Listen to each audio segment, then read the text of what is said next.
Welcome to episode 22 of Fire Sale Franchise. First thing I wanted to do this week was take a quick look at these news, as there were some pretty interesting stories here for the draft. So a position we're definitely looking at is middle linebacker, and there are two stories here, both about different middle linebackers. So Notre Dame middle linebacker Gordon Stith won the Heisman Trophy this year, making him the first defensive player to do that since Charles Woodson. And then defender in the backfield, middle linebacker Christian Stuckey terrorized offensive backfields this year, setting a Michigan State record with 29 tackles for a loss. So two good-looking middle linebackers here in the news. I've already scouted them. We can take a quick look at exactly what they got, but I'm pretty sure they both graded pretty well. I know there were definitely some first-rounders in there. I'm pretty sure both of them are. Yeah, so both of them came out exactly as they should be. However, Michael Flynn, another Notre Dame middle linebacker, came out as a third-rounder.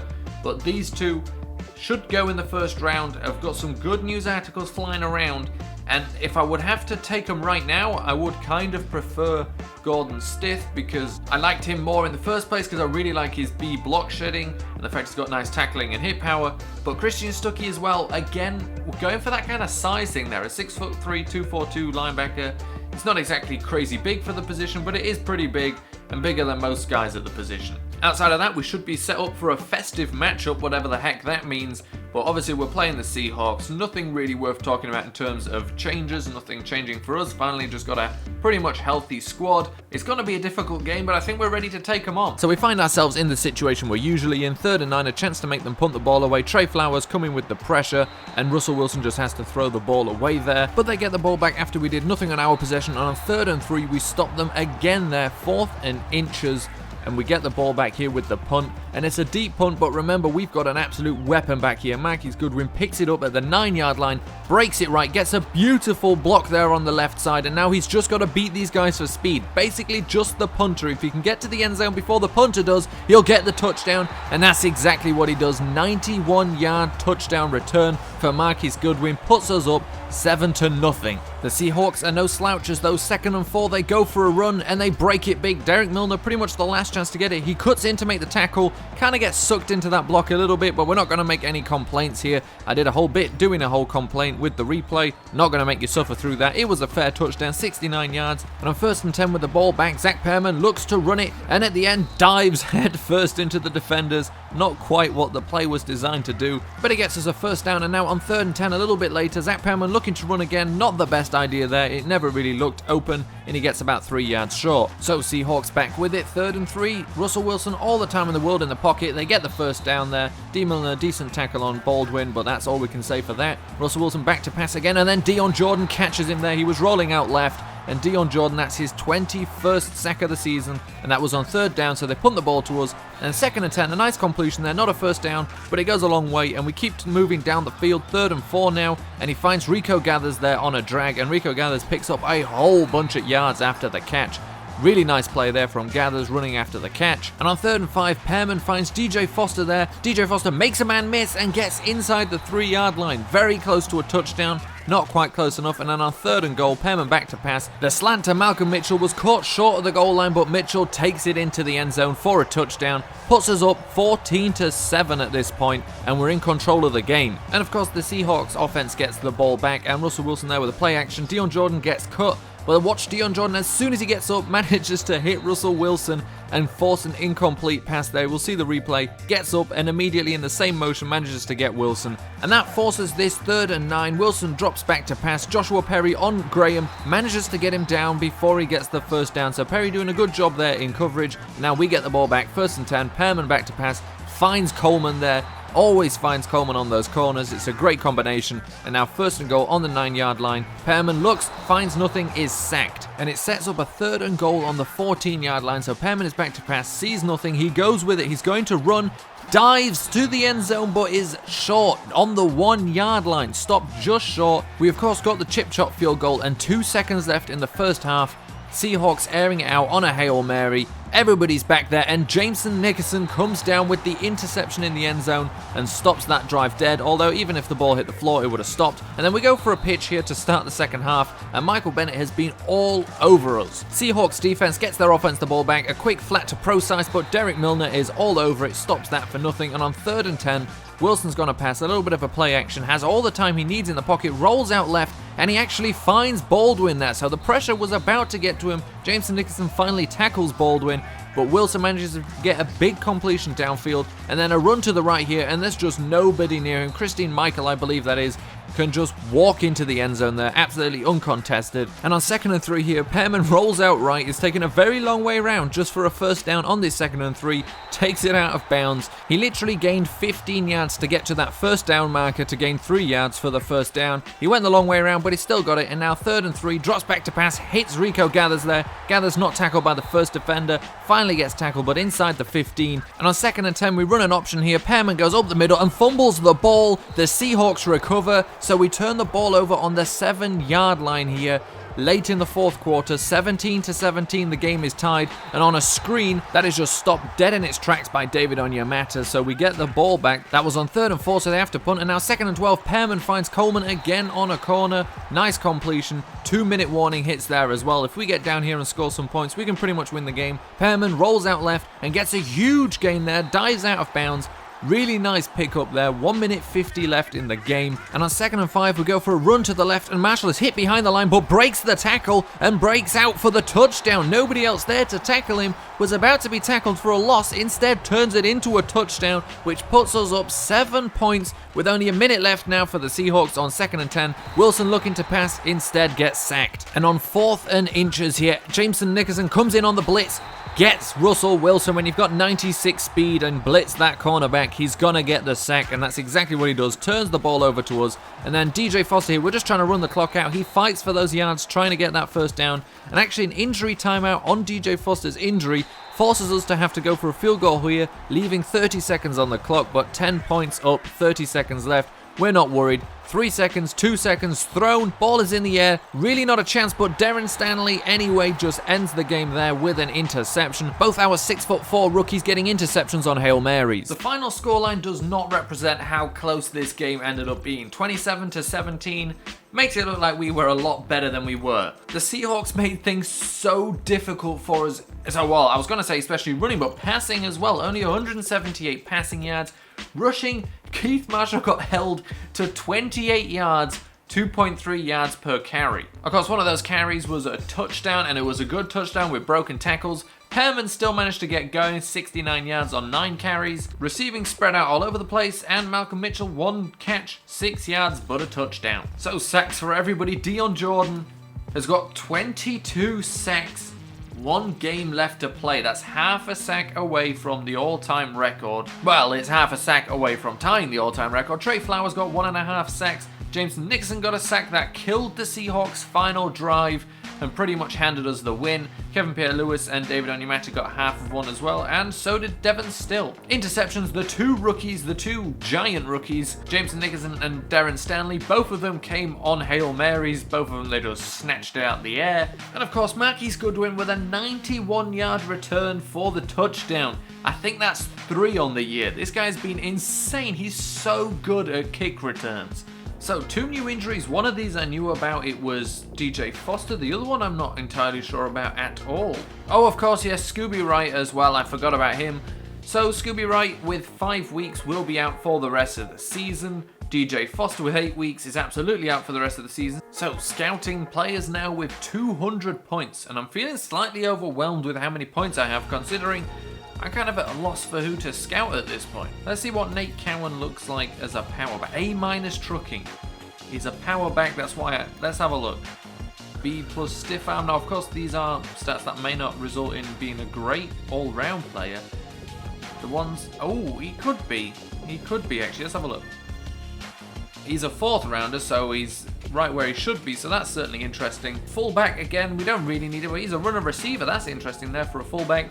And then 2 blocking guys, which I think we need more. Blocking is actually what we need. One thing I've been thinking about, Malcolm Mitchell, Tajay Sharp, they're good receivers, but they don't drop a lot of open passes, but they drop a lot of slightly contested passes. Now, Brandon Coleman, who's a whole level above them, makes a lot of those catches. So I thought actually, whereas before I thought maybe I don't want a wide receiver, I think especially with all these scouting points that I've got, and I'm kind of struggling to use at this point without scouting wide receivers, because think about this is probably the biggest position group in the entire thing, and I'm not looking at any of them. I'm left with a lot of surplus points. So I'm going to look at all the ones that are specifically good at catching, because speed and route running we're quite set on. However, catching is the one that's a little bit worse. So Dylan Darius at the top has a B catching traffic, which isn't bad. Now the thing is, here I thought Nigel Kaysen was going to be great. A- spectacular catch, B catching traffic was still pretty good, B- catching, and he's a third rounder.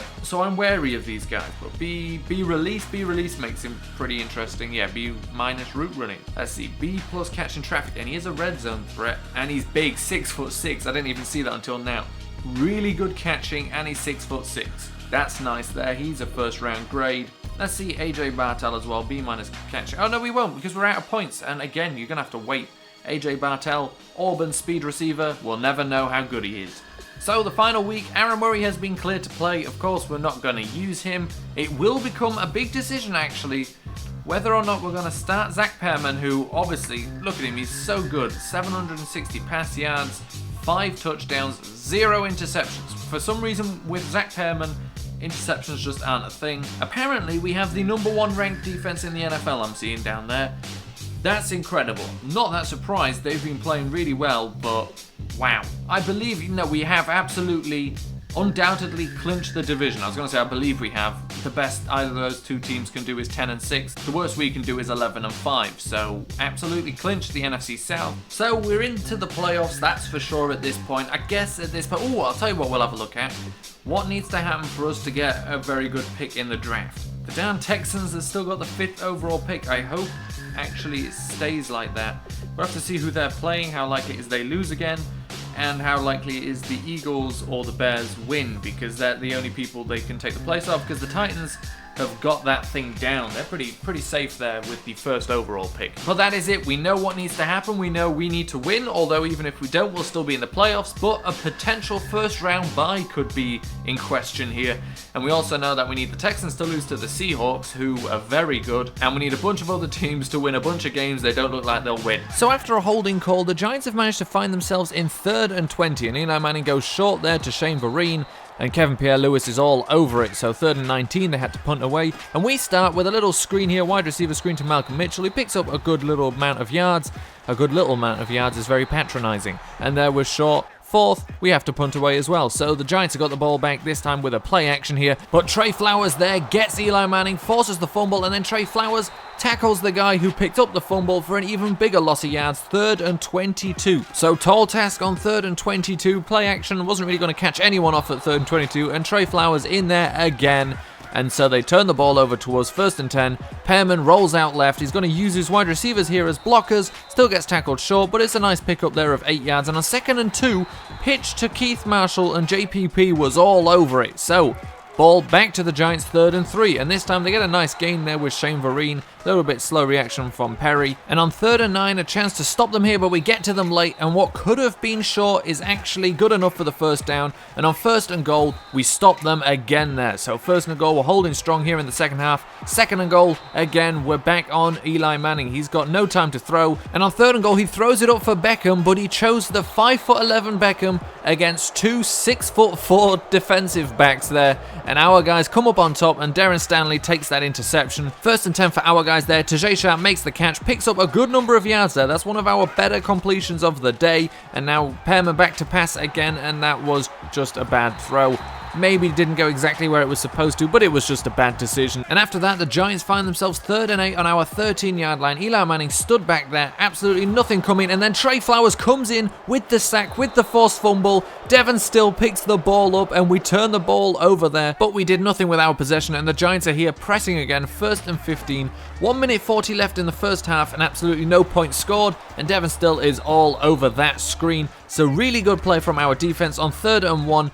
Eli Manning back to pass, late blitz coming in, doesn't come in time. Derek Milner, nice tackle on OBJ there, but it's not good enough, and they make the completion, and now they're on our 1-yard line, 50 seconds left, and they finally get the first score, so we don't end the 1st half scoreless, the Giants are up 7-0. So we have 40 seconds left and we're trying to get some points here, 2nd and 10, and he finds Brandon Coleman deep there. Brandon Coleman doesn't manage to get out of bounds, but we have plenty of timeouts, and now on 4th and 2, we go for a pitch. We're just trying to pick up the first down with Keith Marshall. Instead, we might pick up the touchdown. You know, once he gets to the edge, no one's catching him, and that's exactly what happens. And Keith Marshall, as time is ticking down to the final seconds, gets us a touchdown, and we enter the half 7 apiece. And now Zach Pearman finds plenty of running room, goes upfield. That must be about 25 yards picked up there until he's tackled out of bounds.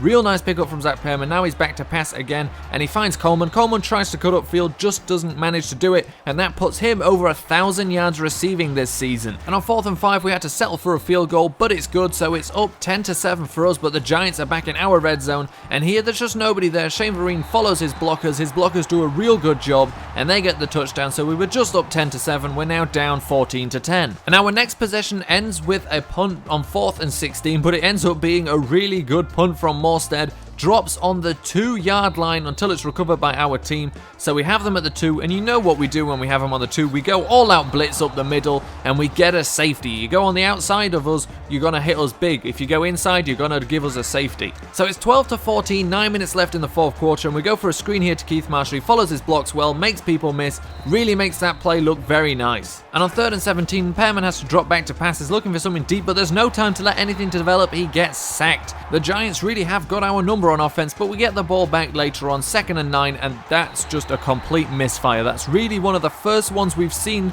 since Pearman's become the starter, but it was ugly. And Kevin Pierre-Louis doesn't bite on that play action there, sacks Eli Manning, but does get injured, and I think he was out for the rest of the game, or at least a good part of the game. And 2 plays later, Trey Flowers collects his 3rd sack of the game there on his 5th tackle. 4th and 25, so they punt it away. Again, we did nothing on offense. They get the ball back and launch it downfield there. Ekpealuma in the coverage, but can't break up the pass. That's a nice completion there to Odell Beckham from Eli Manning. But then Kyler Fackrell comes in, forces the fumble there. That's exactly what we needed with 4 minutes left. Still down 2 points, so we've got another chance now. We just need a field goal to go ahead. Pearman drops back, is looking for something. He gets hit, he fumbles the ball now. Now the Giants recover it. It's a complete change of fate, so we just got the ball back and they have it. That might as well have just been a 12-yard run. And then on 2nd and goal, we managed to stop them there. Nice play from David Onyemata. 3rd and goal, we don't stop him on first contact, but Derek Milner finally comes in, stops them on the 1-yard line. So it's 4th and goal, 37 seconds left, and they go for a fake field goal here. And although it was incomplete, and obviously they would have liked to complete it, I feel like they did this on purpose when you consider the fact we've now got 30 seconds left on our 1-yard line, and there's an incomplete pass. At least it was a flag, we get some yards. I'll speak later on, more confused about why they went for it, but it's obvious. Well, it makes sense anyway, and that's our final pass of the game, incomplete, and we lose 12-14. Well, it was a close one, and we finally got a look at the, let's say, the ugly side of Zach Pearman. I'm not actually majorly disappointed in him. I think I could have certainly helped a lot by not calling deep things. And to be fair, later in the game, it needed to be deeper, but I think we could have taken it slightly slower, gone for some more intermediate things. He is worst at deep throws, and I kind of forced some of those deep throws on him, but also some of his interceptions were just complete wild misfires. Just not great today. 112 yards, 29% completion percentage. He still ran around a decent amount, 76 yards. Keith Marshall did some good work as well, 51 yards. Receiving, obviously there's not much because he didn't throw for very many yards. The defense played very well, managing to hold the Giants to only 14 points despite how many chances we gave them. I mean, weirdly, at the end, they went for a field goal fake instead of just a field goal to go up 3 points. Really didn't make much sense considering there was like 30 seconds left on the clock, but they did what they did and they ended up winning anyway. So Trey Flowers got 3 sacks, Kyler Fackrell got 1, and Kevin Pierre-Louis got 1. Bunch of tackles for loss for David Onyemata, Lewis and Perry. And Darren Stanley came up with another interception in an absolutely hilarious fashion where Eli Manning decided it was a good idea to go for the 5'11" Odell Beckham Jr., who was sandwiched between 2 guys that are 6'4". Forced fumbles as well. Trey Flowers had a ridiculous day with 2. Kyler Fackrell had 1 as well on top of that. And of course we can't forget the safety, Joshua Perry, which, you know, we love to go all out on those plays. Really, you can kill our team with a pitch or an outside run or anything like that. You will probably go like 98, 99 yards for the touchdown, but when they go up the middle, we tend to get a safety. And there we have it. We finished the season 11-5 with, I believe, the league's #1 defense. And obviously, that really changed in the draft. We got 2 rookie safeties, a rookie corner, and a little bit of change at the defensive tackle position. And I think that really made the difference this season. One player has regressed. I think there were some fumbles again, were there not? He got hit hard in that game. His carrying's down for 2 fumbles, his injury's down for being sacked 4 times, and his awareness goes for passing for under 150 yards, which I think is a bit unfair, but I get. Also, it doesn't matter because it's just awareness, so obviously we're going to have to scout college players, but outside of that, I don't really know what else there is to do right now, because obviously we're going to have to advance the week before we can take a look at everything else. So we'll just scout the players and then we can advance the week. I believe we were looking at some wide receivers, were we not? I mean, let's check these third rounders. We've got so many points and I'm starting to run out of ideas. No, they're all undrafted. I can't scout to save my life. And there's some more. There we go. We're done with scouting. Nothing showed up. I can't scout wide receivers. So we get a first round bye, which is incredible. I never thought to check that and couldn't check it until now anyway, because all of the games hadn't been finished. Returning from injury is Aaron Murray as well, so we've got a decision to make there. And, you know, that last game wasn't perfect, but it also wasn't bad. We'll just have to see how it goes. Oh, and Trey Flowers got an NFC Offensive Player of the Week, so we'll look at that above anything else. So Trey Flowers, oh, yeah, no surprise. He had 2 forced fumbles as well in that game. So 8 tackles, 3 sacks, 2 forced fumbles for Trey Flowers. No surprise that he got NFC Defensive Player of the Week. The Texans lost their last game, so I think we're going to have a top 5 pick. Now's the moment of truth. I think one of the teams above them, or below them rather, lost as well. Take a look at the picks, and we have the 5th overall pick, the 12th, the 25th, and the 31st. Well, the 31st, that can still change, as in that's, I think, just what it's expecting us to achieve right now to go to the Super Bowl and lose. And then we have the 36th, 40th, 47th. Let's count how many top 100 picks we actually have. 1, 2, 3, 4, 5, 6, 7, 8, 9, 10, 11, 12. 12 picks in the top 100, and then probably another 12 or so outside of it. So 5th overall pick isn't going to be good enough, I don't think, for that one quarterback, but there's a bunch of good quarterbacks there, to be fair. I'm interested to see the combine results as well. Plenty of stuff left yet before we go into the draft to make sure we know who we want to pick. And I think I'm going to draw up a little draft board as well if I get the chance. I say if I get the chance, if I can be bothered. I'll try and be bothered. So here we are, the divisional playoffs. We're going to be playing the Green Bay Packers, and the last time we played them, we not only beat them, we beat them quite well, and one of our players tied history. So we'll see how this one goes in the playoffs. And also the Steelers stole one of our players, but outside of that, nothing. Let's take a quick look at the news. I figure might as well right now. What draft stories there are, if any, and there aren't any, so there's nothing to see.